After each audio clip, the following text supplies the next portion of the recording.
അടുത്ത വാർത്തയിലേക്ക്. കമ്മീഷനിങ്ങിന് ശേഷവും വിഴിഞ്ഞം തുറമുഖത്തിന്റെ പേരിൽ വിവാദം തുടരുകയാണ്. ഇന്നലത്തെ ചടങ്ങിൽ മുൻ മുഖ്യമന്ത്രി ഉമ്മൻചാണ്ടിയുടെ പേര് പരാമർശിക്കാത്തതിൽ വിമർശനവുമായി ഡോക്ടർ ശശി തരൂർ MP രംഗത്തെത്തി.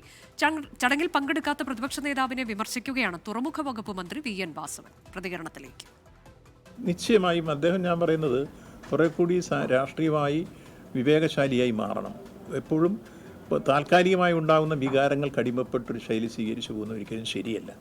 ഒരു നാടാകെ ഇരമ്പിയാർത്ത് വരുമ്പോൾ ആ ഇരമ്പിയാർത്ത് വരുന്ന നാടിനെ ഒപ്പം നെഞ്ചേറ്റാൻ കഴിയുന്ന വീക്ഷണം ഏതൊരു പൊതുപ്രവർത്തകനും ഉണ്ടാവണം. ജനങ്ങളിൽ നിന്ന് പഠിക്കുകയും ജനങ്ങളെ പഠിപ്പിക്കുകയും ചെയ്യണം. ഈ നാടിൻ്റെ സമ്പത്ത് ഉപയോഗിച്ചുണ്ടാക്കുന്ന ഒരു പദ്ധതി, അതിലൊരു പാർട്ണറെ കൂട്ടിച്ചേർത്തുണ്ടാക്കിയ പദ്ധതി എല്ലാവരും കൂട്ടിച്ചേർത്ത് എത്രയും പെട്ടെന്ന് നടപ്പാക്കാൻ ശ്രമിച്ചത്, ആ നടപ്പാക്കിയവരെ അഭിനന്ദിക്കുകയല്ലേ, അതിന് പകരം അവമാനിക്കാവോ? അപ്പോൾ അതുകൊണ്ട് ഇതിനെ നന്മ നിറഞ്ഞ പ്രവൃത്തിയായി കണ്ടിട്ട് അതിനെ അഭിനന്ദിക്കുന്നതാണ് സംസ്കാര സമ്പന്നമായ പൊതുപ്രവർത്തനത്തിൻ്റെ രീതി.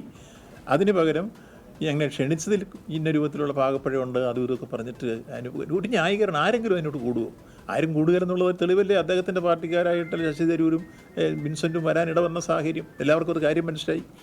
അപ്പോൾ അതുകൊണ്ട് ഈ കാര്യത്തിൽ അദ്ദേഹം യഥാർത്ഥത്തിൽ ഈ കാലഘട്ടത്തിൽ സ്വീകരിച്ച രാഷ്ട്രീയമായ വലിയ അബദ്ധമായി പോയി എന്ന് വേണം പറയാൻ.